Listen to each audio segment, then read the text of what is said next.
Hello friends, स्वागत है आपका मेरे हिंदी यूट्यूब चैनल पर। आज जो आपकी क्लास है ये हिंदी की साहित्य की क्लास है।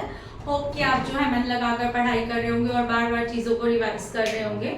चलिए, तो राम काव्य धारा आज मैं आपको पढ़ाऊंगी हिंदी साहित्य के अंतर्गत। भक्ति काल वैसे मैं पिछले कई क्लासेस से शुरू कर चुकी हूँ, जिसमें हम निर्गुण काव्य धारा पूर्ण कर चुके हैं। और पिछली क्लास में जो है हमने सगुण काव्य धारा आरंभ किया था, जिसमें हम भक्ति के विभिन्न संप्रदाय जो है पढ़ चुके हैं। आज जो हम शुरुआत करेंगे वो हम करेंगे राम काव्य की। और राम काव्य में जो है हमें पहले राम काव्य का आधार समझना बहुत ज़रूरी है, तो वीडियो को एंड तक ज़रूर देखिएगा। चलिए आरंभ करते हैं हिंदी साहित्य। और हिंदी साहित्य के अंतर्गत जो हम पढ़ रहे हैं वो है भक्ति काल। और भक्ति काल की जो मुख्य शाखा हम पढ़ रहे हैं वो है राम काव्य धारा या फिर राम भक्ति काव्य। ठीक है, राम भक्ति काव्य धारा को जब मैं बताऊं तो ये बात बताना चाहूंगी कि वैसे तो राम काव्य जो है बहुत लोग लिखते हैं ना, बहुत लोगों ने लिखा होगा शुरुआत में, लेकिन इसके जो है कह सकते हैं कि इसके मुख्य कवि जो पूरी धारा को संबोधित करते हैं, पूरी धारा को बताते हैं, वो कौन है? तुलसीदास। लेकिन ऐसा तो नहीं ना कि तुलसीदास पहले ही आए जो है उन्होंने जो है राम काव्य की शुरुआत कर दी।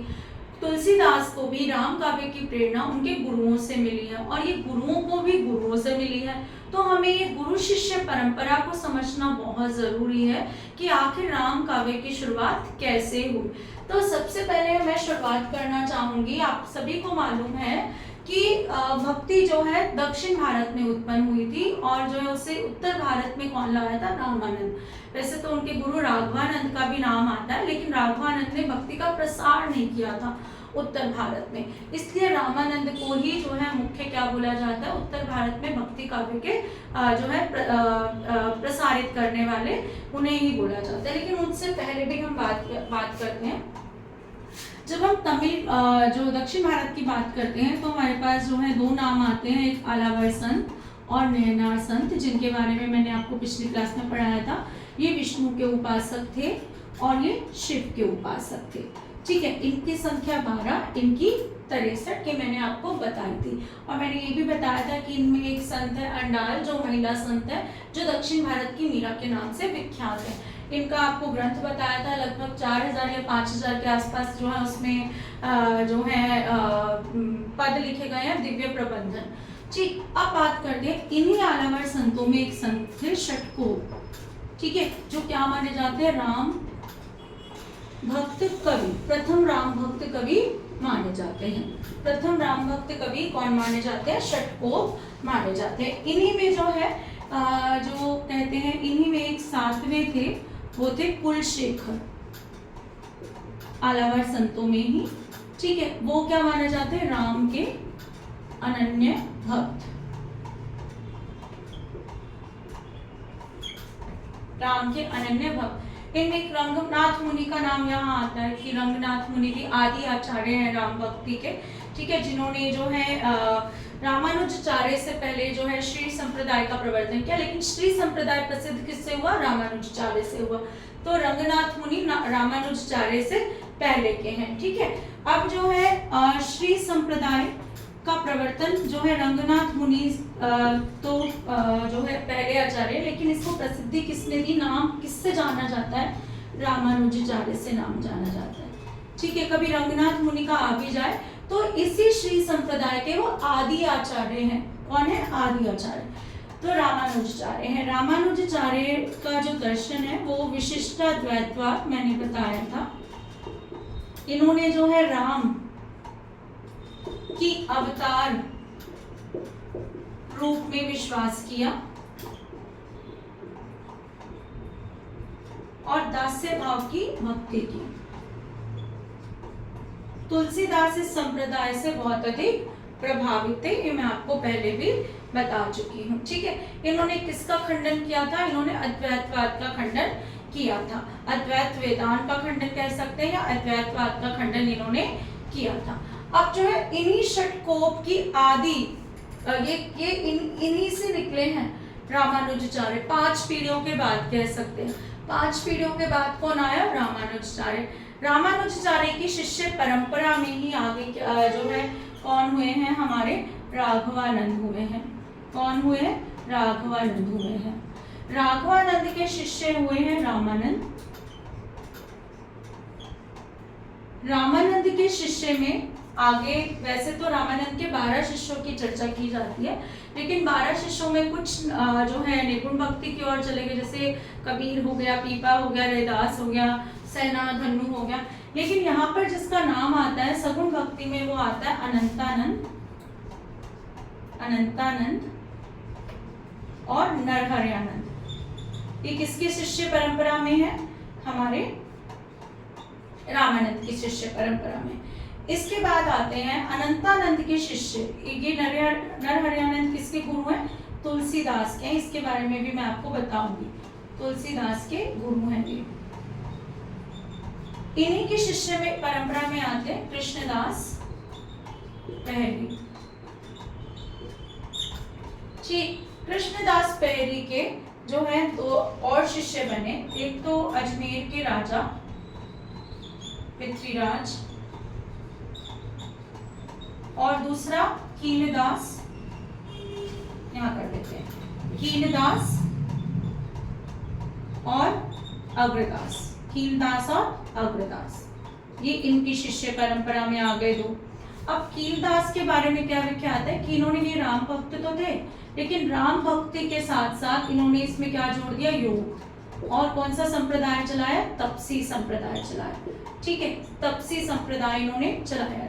योग से संबंधित है तप करना, तपसी संप्रदाय। अग्रदास ने क्या किया? राम काव्य में रसिक भावना का समावेश करके रसिक संप्रदाय चलाया, जैसे युगल सीता और जो है राम की जो है उपासना। इन्हीं के आगे चलकर हुए नाभादास। ठीक है, नाभादास किसकी शिष्य परंपरा में है? अग्रदास की शिष्य परंपरा में ये आते हैं। ठीक, अब जो है यहाँ पर बात करते हैं जब हम रामानुजाचार्य की, तो रामानुजाचार्य को क्या बोला जाता है? लक्ष्मण का अवतार बोला जाता है। लक्ष्मण का अवतार। यहाँ पर किसकी उपासना की जाती है? इस संप्रदाय में राम को, राम के अवतार रूप में तो विश्वास किया जाता है, लेकिन साथ साथ विष्णु और लक्ष्मी की उपासना भी इस संप्रदाय में की जाती है। ठीक, इसके बाद जो है जब हम बात करते हैं कि राम काव्य, वैसे तो राघवानंद जो है उत्तर भारत में जो है राम भक्ति या सगुण भक्ति को लेकर आए थे, लेकिन इन्होंने इतना प्रसारित नहीं किया। इन्होंने राम के अवतार में विश्वास रखा, लेकिन भक्ति को ब्राह्मणों तक सीमित रखा कि भक्ति किसका अधिकार है? ब्राह्मणों का अधिकार है। रामानंद ने क्या किया? भक्ति को सर्व सुलभ बनाया। ये बहुत बड़ी जो है बात है, इनके बारे में पूछ भी ली जाती है कि भक्ति को उत्तर भारत में सर्व सुलभ बनाने का काम किसने किया? रामानंद ने किया। ठीक है, राम काव्य के पुरस्कर्ता कौन माने जाते हैं? पुरस्कर्ता कौन माने जाते हैं? तो वो कौन माने जाते हैं? रामानंद माने जाते हैं। हजारी प्रसाद द्विवेदी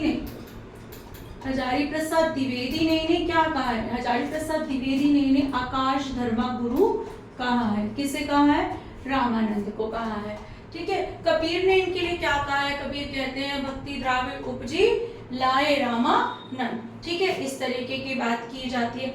इसके बाद अगर हम बात करें रामानंद के ग्रंथों की बात करें, तो रामानंद के ग्रंथों में जो मुख्य ग्रंथ हमें जो है ये कौन से हैं?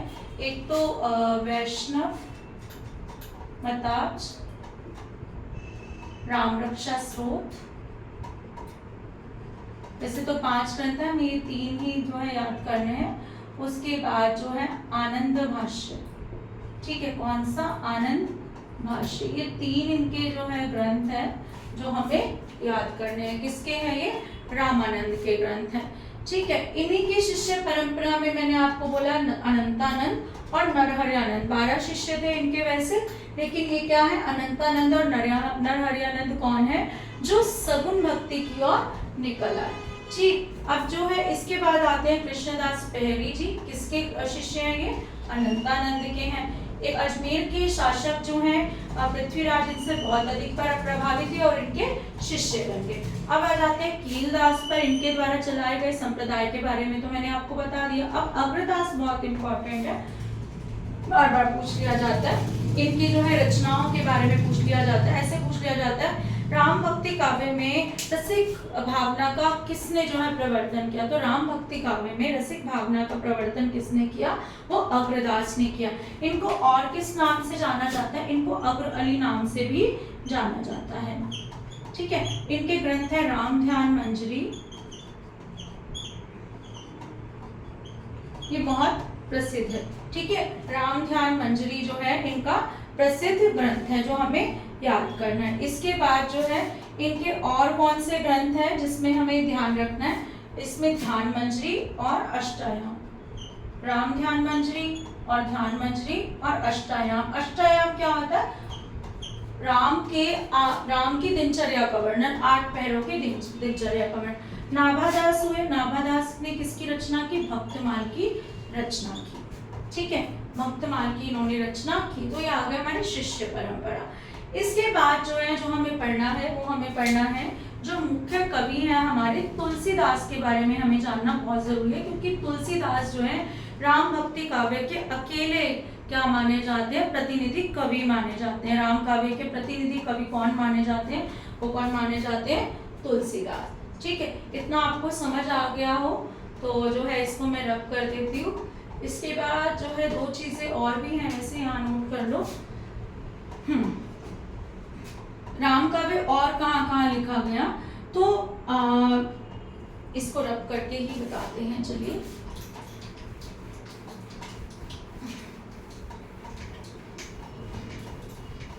आपको पता है वाल्मीकि ने रामायण लिखी। ठीक है, वाल्मीकि ने रामायण लिखी है, रामायण ग्रंथ की रचना की। अवतार जिसमें जो है मर्यादा पुरुषोत्तम राम को ही दिखाया, लेकिन संस्कृत में की। अब ये जो रामायण है क्या माना जाता है? आदि ग्रंथ माना जाता है राम काव्य का, आदि ग्रंथ माना जाता है राम काव्य का। ठीक है, इसी के बाद जो आ जाता है वो है विष्णुदास, जिन्होंने जो है रामायण कथा की रचना की। ठीक है, रामायण कथा की रचना की। ये क्या था? ये वाल्मीकि रामायण का ही हिंदी अनुवाद था, वाल्मीकि रामायण का ही हिंदी अनुवाद था। ठीक है, इनमें भी राम का जिक्र हुआ है। इसके बाद राम का जिक्र जो है हमारा योग पुराण, विष्णु पुराण और जो है भागवत कथा में जो है राम का जिक्र हुआ है, भागवत पुराण में। ठीक है, में भी राम का जिक्र हुआ है, भागवत पुराण में भी राम का जिक्र हुआ है। यानी कि ये सब राम काव्य ही पढ़ा रही हूँ मैं आपको, जो पहले लिखा गया, तुलसीदास से पहले लिखा गया।